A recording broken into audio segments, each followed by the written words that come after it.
14h, 14h30, Franck Ferrand.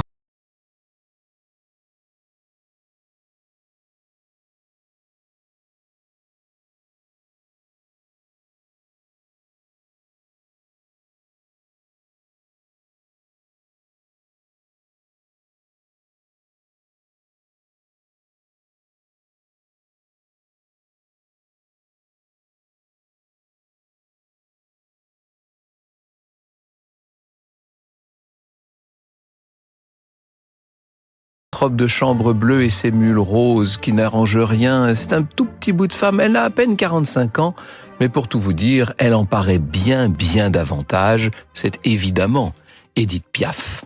Cela fait près d'un an qu'elle n'a pas chanté. Il faut vous dire que la môme, comme on la surnomme depuis si longtemps maintenant, la môme joue avec la mort depuis pas mal de temps. Elle a déjà eu 3 accidents de voiture. Vous savez qu'elle absorbe des cocktails de médicaments assez détonnants pour soulager ses rhumatismes notamment. Elle boit, elle prend de la morphine et puis on l'a vu, on peut dire que son corps crie grâce. Elle n'en peut plus, Piaf, et on la voit très souvent à l'hôpital. Elle a eu un ulcère, des hémorragies, une pancréatite et je vous en passe. Elle a subi pas mal d'opérations et pourtant, malgré tous ces maux, au-delà de toutes ces douleurs, elle ne pense qu'à une chose: retrouver son public. Et même, elle a en tête son grand retour. Pas sur n'importe quelle scène, c'est à l'Olympia qu'elle veut remonter sur scène, sauf qu'il a constamment fallu remettre. Elle n'est pas en état, si vous voulez, d'affronter un grand récital. Elle est si mal en point que l'année précédente, sa dernière tournée a été qualifiée par la presse de tournée suicide. Cette grande tournée de 59, où on l'a vu notamment à Maubeuge, balbutier, cramponné au piano. À Dreux, elle a carrément chancelé pour aller s'écrouler en coulisses. Et ce soir-là, on l'a crue morte. Autant dire qu'en cet automne 60, c'est une femme usée qui semble arriver au bout du chemin et dont on se demande si on la réentendra chanter en public. À moins qu'une chanson ne lui donne un nouveau souffle. En cette journée d'octobre 60, Piaf est donc chez elle, en lisière du bois de Boulogne. La veille, elle a eu de violentes douleurs qui l'ont clouée au lit. Bien entendu, elle ne veut recevoir personne et elle demande à sa fidèle secrétaire, à son amie, à celle qui est un peu son ombre, Danielle Bonnel, d'annuler toutes les visites prévues. Sauf qu'en fin d'après-midi, la sonnette retentit et 2 hommes sont là sur le palier. Il y a Charles Dumont, un jeune compositeur. Il vient proposer une chanson à Piaf et en fait, ce Charles Dumont n'en est pas à cet égard à son coup d'essai. La môme lui a déjà refusé plusieurs chansons et d'ailleurs d'une façon qui aurait pu être jugée humiliante par le compositeur. Et il a donc fallu qu'il ravale sa fierté pour revenir. Et cette fois, c'est Michel Vauquer, le parolier, qui accompagne Dumont et qui l'a poussé à retenter sa chance. Il en est certain, ils tiennent la chanson parfaite pour Piaf. Alors Danielle Bonnel est là, qui s'interpose, qui fait barrage, elle leur explique, il vaut mieux qu'ils reviennent un autre jour. Vous savez, Édith est vraiment très très souffrante.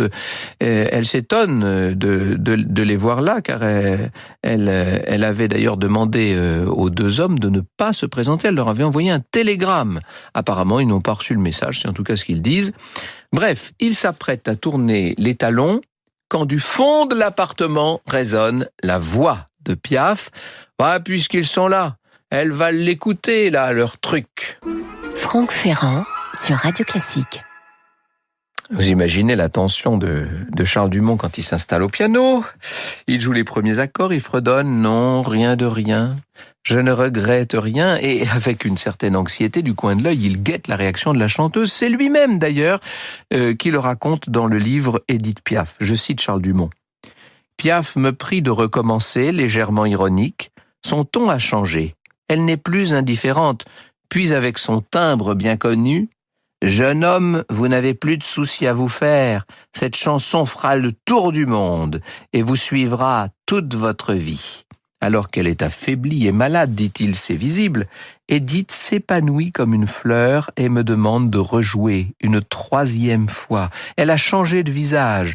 Ses yeux se sont ouverts tout grands, son regard est métamorphosé, ses traits presque rieur. Et oui, elle est en train de renaître, cette femme phénix, elle s'anime.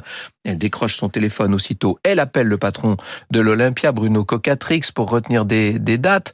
Autant dire qu'il s'attendait à cet appel, qu'il avait besoin de cet appel. La salle est financièrement au bord du gouffre. La môme jubile, mais avec ce corps devenu si chétif, si usé, on peut évidemment se demander si elle peut se permettre un tel retour. Fini la convalescence dans l'appartement de Piaf. On travaille maintenant d'arrache-pied. Alors il y a le piano qui sert en quelque sorte de vaisseau amiral, si vous voulez. Puis autour, la môme est là qui taquine. Les uns tourmentent les autres, les auteurs, les compositeurs, les musiciens. Il lui faut des titres maintenant pour son grand retour. Et on répète le jour, la nuit. On s'endort parfois sur un coin de fauteuil. Vous savez, c'est une renaissance, tout simplement. Et Piaf va être invité dans la grande émission de télévision de l'époque, 5 colonnes à la une, ça va être un retour explosif.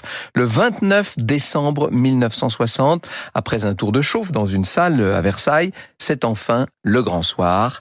Elle est là, dans sa loge, qui enfile la fameuse petite robe noire, toujours la petite croix autour du cou, bien sûr. Elle est prête, elle est face au micro, et ça y est, le rideau se lève. Après tous ces mois d'attente, le public retient son souffle. Et quand les gens voit cette petite femme en noir si fragile au milieu de la scène, c'est un déchaînement, c'est ce que les Américains appellent une standing ovation, 16 minutes d'acclamation. David Lelay, dans Sur un air de Piaf, nous raconte la suite. Plus déchirante que jamais. Elle lance à la foule énamourée son nom, je ne regrette rien, les mains plaquées sur ses hanches. Les titres de Dumont s'égrènent un à un mêlés aux anciens succès. Les spectateurs ne veulent plus rendre leur idole au silence et la saluent de 22 rappels. On pleure autant en coulisses que dans la salle. On n'a jamais vu ça, dit Cocatrix. Il a les larmes aux yeux, il est heureux. Et le tout Paris est venu, bien entendu. Michel Morgan, Romy Schneider, Jean-Claude Brialy, Alain Delon, tout le monde est là. C'est un incroyable succès dans cette Olympia qui va être bientôt, qui va jouer à guichet fermé. Boris Brieux et Didi, dans l'Olympiade, Bruno Cocatrix raconte ces quelques mois, 16 semaines hallucinantes où la mort rôde, un corps meurtri, une voix plus émouvante que jamais et le ballet quotidien des pilules, des infirmières, des piqûres frappe les techniciens du théâtre qui aperçoivent la star de loin entourée par sa cour. Piaf part dans la nuit de sa résidence du boulevard Lannes. Elle arrive boulevard des Capucines, passe par sa loge, puis s'assoit jusqu'à la dernière minute dans la coulisse.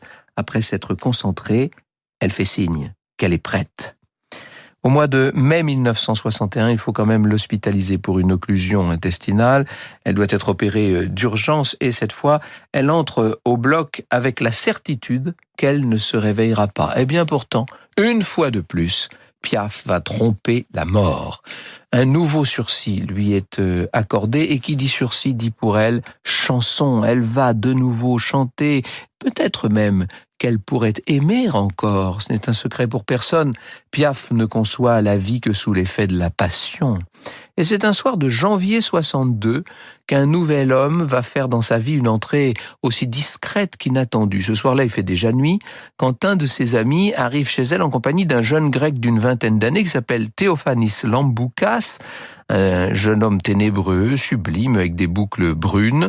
C'est un garçon coiffeur qui vient de rater le dernier train pour rentrer chez lui en banlieue et Piaf ne va pas se faire tellement prier pour l'héberger pour une nuit. Pour une nuit, pensez-vous, ils ne se quitteront plus.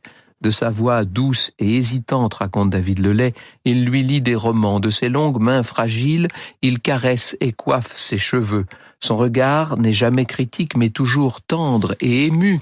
Et elle se sent protégée par sa bienveillance. Cet homme est décidément un cadeau du ciel, un baume inespéré pour son âme tourmentée et son corps lacéré. Piaf va l'aimer follement, son cadeau du ciel. C'est un nouveau printemps pour celle dont la vie ne tient plus qu'à un fil maintenant. Et pour cet amant qui a 25 ans, une nouvelle fois, elle va remettre son costume de Pygmalion. Vous savez qu'elle a été celle qui forgeait jadis Yves Montand ou bien sûr Georges Moustaki. Eh bien, elle veut façonner un nouvel artiste. Elle veut faire de Théo la révélation de ce début des années 60. Elle va d'abord lui trouver un nom de scène, Théo Sarapo. Ça sonne quand même mieux que Lamboukas, incontestablement. Puis Sarapo, en grec, ça veut dire « je t'aime ». Piaf va s'accrocher à cet amour. C'est un dernier sursaut d'espérance. Écoutez-les maintenant, tous les deux dans ce document. Une chanson de Michel Hémer que nous avons créée à 5 colonnes à la une avec Théo Sarapo. À quoi ça sert l'amour ? Et la France est bouleversée par l'hymne de cet amour chanté et célébré face au public par Edith et par sa nouvelle conquête. Je cite David Lelay, « Comble de l'émotion, la petite main crochue de cette femme fantôme se blottit dans celle ferme et bienveillante d'un pâtre grec. Et leurs deux voix mêlées reprennent à quoi ça sert l'amour. On se demande qui porte qui.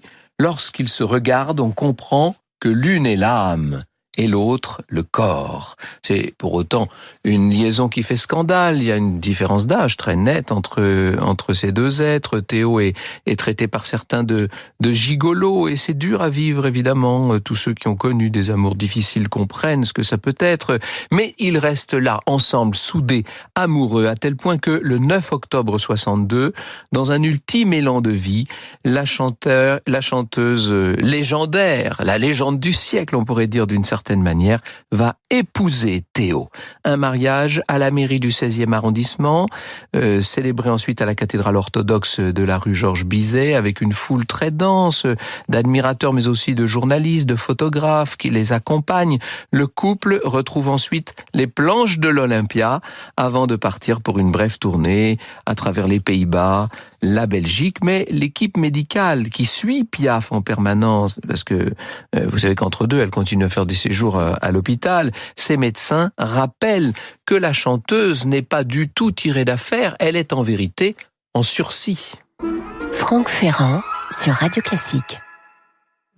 Et au début de l'année 63, avec ce qui lui reste d'énergie, Piaf va donner un concert dans la ville de son mari, à la Frette-sur-Seine.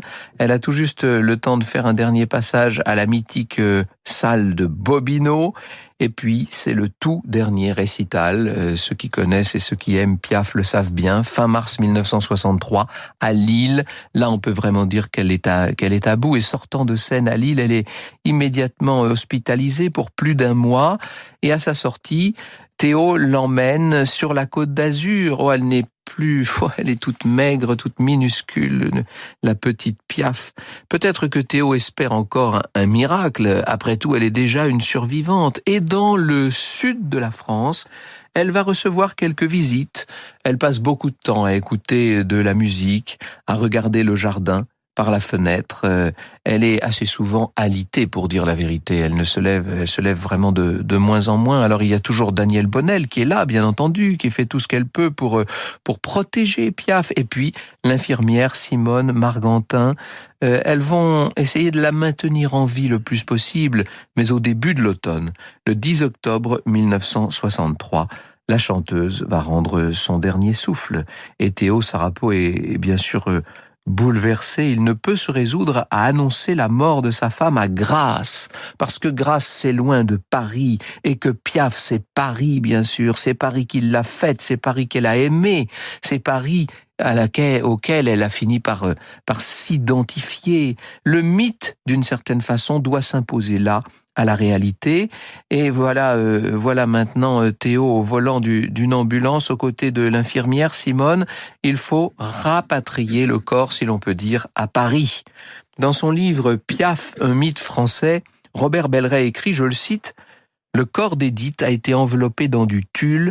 On a même installé une fausse perfusion. De nuit, le voyage de 800 km de l'ambulance se déroule sans encombre ni contrôle. Arrivé à Paris à l'aube du vendredi 11 octobre, les deux accompagnateurs installent le corps d'Édith sur son lit et le grand simulacre commence. Et oui, il va falloir tout organiser pour la mort parisienne de celle qui incarne la capitale. Son médecin est appelé, il ne va pas se faire trop prier pour signer un acte de décès, un certificat de décès du jour même, donc de ce vendredi 11 octobre. La presse est prévenue, les admirateurs affluent sous les fenêtres de Piaf, qui en vérité, vous l'avez bien compris, est morte la veille. Voilà comment la môme, une ultime fois, aura joué un tour à la mort. Franck Ferrand sur Radio Classique. On a beaucoup dit que la mort d'Édith Piaf avait d'une certaine manière fait de l'ombre à une autre grande disparition, puisque quasiment le même jour disparaissait Jean Cocteau. Et il se trouve que juste avant la mort de Piaf, quelques jours auparavant, Cocteau avait enregistré à la radio, avant de s'éteindre lui-même, donc il avait enregistré un ultime hommage à la chanteuse qui l'éblouissait. Je le cite. « Édith Piaf s'éteint, consumée par un feu qui lui hausse sa gloire. Je n'ai jamais connu d'être moins économe de son âme. Elle ne la dépensait pas, elle la prodiguait. Elle en jetait l'or par les fenêtres. J'ai eu la chance de lui faire jouer pour la première fois en 1940 un rôle de théâtre. C'était le monologue du bel indifférent. Elle m'avait téléphoné qu'elle voulait le reprendre en octobre. Comme tous ceux qui vivent de courage, elle n'envisageait pas la mort et il lui arrivait même de la vaincre. Seulement sa voix nous reste, cette grande voix de velours noir, magnifiant ce qu'elle chante. Mais si cette grande voix me reste, c'est hélas une grande amie que je perds. Il ne lui survivrait du reste que quelques heures.